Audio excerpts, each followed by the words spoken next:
एक ब्रांच है जो पिछले 20 साल से इंजीनियरिंग की किंग है और एक ब्रांच है जिसके बारे में हर कोई बोल रहा है कि यही फ्यूचर है। लेकिन क्या BTech AI ML BTech CSE से ज़्यादा बेटर है या फिर स्टूडेंट सिर्फ हाइप के पीछे भाग रहे हैं? और सबसे इंपॉर्टेंट क्वेश्चन यहाँ पे ये है कि अगर आज 2026 में तुम्हारे पास सीएसई और एआई एमएल दोनों ऑप्शंस है तो किसको चूज करोगे? गलत डिसीजन तुम्हारे 4 सेल ही नहीं, प्लेसमेंट, करियर और फ्यूचर सैलरी सब कुछ अफेक्ट कर सकता है। So don't skip this video because and तक मैं तुम्हें एक ऐसा डिसीजन फ्रेमवर्क दूंगा जिससे तुम खुद कॉन्फिडेंटली डिसाइड कर पाओगे कि सीएसई लेना है या AIML. Hello everyone, welcome back to Engineers Farm. आज सोशल मीडिया पर एआई का इतना हाइप है कि बहुत सारे स्टूडेंट डायरेक्टली एआईएमएल चूज कर लेते हैं, लेकिन reality is always different from the social media. इसलिए आज हम कंपेयर करेंगे syllabus, placements, skills, future scope, higher studies, government jobs, salary और फाइनली किस स्टूडेंट को कौन सी ब्रांच लेनी चाहिए। So let's begin. सबसे पहले डिफरेंस समझते हैं। जो एक मिसकंसेप्शन क्लियर करते हैं यहाँ पे कि बहुत स्टूडेंट्स सोचते हैं कि सीएसई और एआईएमएल कंप्लीटली डिफरेंट ब्रांचेस हैं, बट रियलिटी क्या है? नहीं, ये डिफरेंट ब्रांचेस नहीं है। एआईएमएल एक्चुअली कंप्यूटर साइंस का ही एक स्पेशलाइजेशन है। इसका मतलब कि सीएसई एक बड़ा सा ट्री है और एआईएमएल उस ट्री की एक ब्रांच है। दोनों में फर्स्ट ईयर ऑलमोस्ट सेम होता है, जैसे कि mathematics, programming, engineering subjects, basic electronics, physics सब सिमिलर होते हैं, but difference generally second year या थर्ड ईयर से स्टार्ट होता है, जहाँ पे एआईएमएल स्टूडेंट्स एडिशनल सब्जेक्ट्स पढ़ाए जाते हैं, जैसे कि machine learning, artificial intelligence, deep learning, neural networks, data science, computer vision, NLP. जबकि रेगुलर सीएसई स्टूडेंट्स ज़्यादा फोकस करते हैं यहाँ पे ऑपरेटिंग सिस्टम्स में, डेटाबेस हो गया, कंप्यूटर नेटवर्क्स हो गया, कंपाइलर डिज़ाइन हो गया, सॉफ्टवेयर इंजीनियरिंग हो गया, क्लाउड कंप्यूटिंग, इलेक्टिव्स। इसलिए जो एआईएमएल कोई अलग दुनिया नहीं है, ये कंप्यूटर साइंस का ही एक स्पेशलाइज्ड वर्जन है, कह सकते हैं। अब सिलेबस में कौन बेटर है ज़्यादा? अगर सिलेबस कंपेयर करें हम लोग तो सीएसई ज़्यादा ब्रॉड ब्रांच है। तुम सॉफ्टवेयर इंजीनियरिंग के ऑलमोस्ट हर एरिया को टच कर लेते हो, जैसे कि web development, app development, cyber security, cloud हो गया, सिस्टम डिज़ाइन हो गया, नेटवर्किंग हो गई, ऑपरेटिंग सिस्टम्स हो गए, डेटाबेस हो गया और प्रोग्रामिंग हो गए। और अगर तुम फ्यूचर में एआई सीखना चाहो तो इलेक्टिव्स या ऑनलाइन कोर्सेज के थ्रू इजीली सीख सकते हो।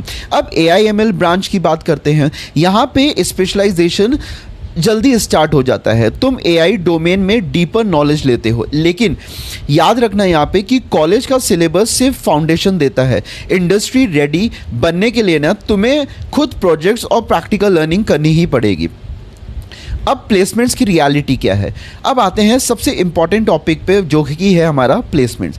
यही सबसे बड़ा कंफ्यूजन होता है स्टूडेंट्स को। बहुत स्टूडेंट्स क्या सोचते हैं कि एआईएमएल ब्रांच का नाम है तो कंपनी ज़्यादा सैलरी देगी, बट रियलिटी क्या है? Not necessarily.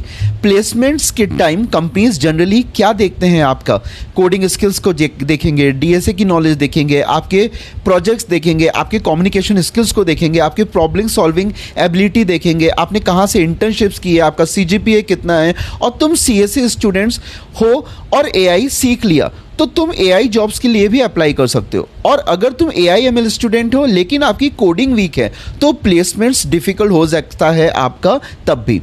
So remember this line कि branches get you the eligibility and skills get you the job. बहुत सारी सॉफ्टवेयर कंपनीज ऐसी हैं, CSE, IT, AIML, data science सबको एक साथ अलाउ करती हैं। इंटरव्यूज़ भी ऑलमोस्ट सबके सेम ही होते हैं, जैसे कि उसमें डीएसए पूछ लिया, आपके बारे प्रोग्रामिंग पूछा, ऊप्स के बारे में पूछा, डीबीएमएस के बारे में पूछा, ओएस के बारे में पूछते हैं, कंप्यूटर नेटवर्क्स हो गया, एसक्यूएल हो गया, आपने कौन से प्रोजेक्ट्स अपने ड्यूरेशन में किए हैं, ये सब पूछा जाता है। अब अगर हम लोग बात करें कि फ्यूचर स्कोप क्या है, तो फ्यूचर की अगर हम लोग बात करें, जो एआई इंडस्ट्री है वो डेफिनेटली ग्रो करेगी, इसमें कोई डाउट ही नहीं है। ठीक है, एआई इंजीनियर्स की डिमांड बढ़ेगी ही बढ़ेगी, मशीन लर्निंग इंजीनियर्स की डिमांड बढ़ेगी ही बढ़ेगी। लेकिन एक जो इंपॉर्टेंट रियलिटी यहाँ पे जो आपको समझना है यहाँ पे कि हर सॉफ्टवेयर इंजीनियर एआई इंजीनियर नहीं बनेगा और हर एआई ML ग्रेजुएट को AI जॉब भी नहीं मिल सकती। AI जॉब्स के लिए यूजुअली स्ट्रॉन्ग मैथमेटिक्स होना चाहिए, स्टैटिस्टिक्स होना चाहिए, पाइथन, मशीन लर्निंग हो गई, डीप लर्निंग हो गई। आपका जो माइंडसेट होना चाहिए वो रिसर्च वाला होना चाहिए और प्रैक्टिकल प्रोजेक्ट्स होने चाहिए आपकी। इसलिए सिर्फ AI ML ब्रांचेस लेने से AI इंजीनियर नहीं बन जाओगे, स्किल्स बिल्ड करना बहुत ही ज़रूरी है। अगर अब बात करते हैं हम लोग हायर स्टडीज़ की, अगर तुम फ्यूचर में MTech करना चाहते हो, MS करना चाहते हो, MBA या रिसर्च या फॉरेन यूनिवर्सिटीज़ जाना चाहते हो, तो दोनों branches almost equal opportunities provide करती हैं आपको। CSE स्टूडेंट्स भी AI में मास्टर कर सकते हैं, AI ML स्टूडेंट्स भी सॉफ्टवेयर इंजीनियरिंग में स्विच कर सकते हैं। करियर फ्लेक्सिबिलिटी ना दोनों में अवेलेबल होती है। अगर अब बात करते हैं हम लोग गवर्नमेंट जॉब्स की, गवर्नमेंट जॉब्स की अगर हम लोग बात करें तो जनरली दोनों ब्रांचेस एलिजिबल होती हैं यहाँ पे गवर्नमेंट जॉब्स के लिए। गेट के लिए, PSUs के लिए, इसरो, DRDO है ना, NIC हो गया आपका, CDAC हो गया, स्टेट गवर्नमेंट जॉब्स हो गई, प्राइवेट कंपनीज हो गई। Eligibility mostly computer science related ही होती है, लेकिन रिक्रूटमेंट नोटिफिकेशन हमेशा चेक कर लेना चाहिए, ठीक है। अब किस स्टूडेंट को कौन सी ब्रांच लेनी चाहिए, अब बात करते हैं, समझते हैं सबसे इंपॉर्टेंट डिसीजन कैसे लें। तो CSE चूज करो अगर तुम फ्लैक्सिबल कैरियर चाहते हो, जैसे कि सॉफ्टवेयर इंजीनियरिंग में भी जा सकते हो, cloud, cyber security, web development, mobile apps में अगर आपको जाना है, AI में जाना है, सब ऑप्शंस ओपन रखना चाहते हो तो ले लो CS। तुम अभी एक्सप्लोर करना चाहते हो, CSE is the safest option. AI ML कब चूज़ करो, अगर तुम ऑलरेडी श्योर हो कि फ्यूचर में तुम्हें AI में ही जाना है, मशीन लर्निंग में जाना है, डेटा साइंस में जाना है, या रिसर्च में जाना है, या ऑटोमेशन इंडस्ट्री में जाना है, इंटेलिजेंस सिस्टम्स में जाना है, तो इसी डोमेन में अपना करियर बनाना है और तुम मैथमेटिक्स से कंफर्टेबल हो, तब AI ML ना अच्छा ऑप्शन हो सकता है आपके लिए। यहाँ पे मैं एक आपको बोनस एडवाइस देना चाहता हूँ कि अब मैं तुम्हें सबसे इंपॉर्टेंट एडवाइस ये दूंगा कि कॉलेज ब्रांच से ज़्यादा इंपॉर्टेंट होता है। तुम 4 साल में क्या करते हो, अगर तुम CSE में हो और सिर्फ क्लासेस अटेंड करते हो तो प्लेसमेंट्स डिफ़िकल्ट होगी, और अगर तुम AI ML में हो लेकिन कोडिंग नहीं आती है तो ब्रांच का कोई भी फ़ायदा नहीं मिलने वाला आपको, ये ध्यान रखना। बट अगर तुम किसी भी ब्रांच में हो और तुमने DSE भी सीख लिया, डेवलपमेंट भी तुम्हें आता है, प्रोजेक्ट्स बनाए तुमने बहुत सारे अच्छे अच्छे, इंटर्नशिप्स की है, अपनी कम्युनिकेशन स्किल्स को इम्प्रूव किया है, लिंक्डइन ऑप्टिमाइज़ की है, ओपन सोर्स किया है, हैकाथॉन्स किए हैं, तो चांसेस बहुत ज़्यादा इम्प्रूव हो जाते हैं आपके प्लेसमेंट्स के।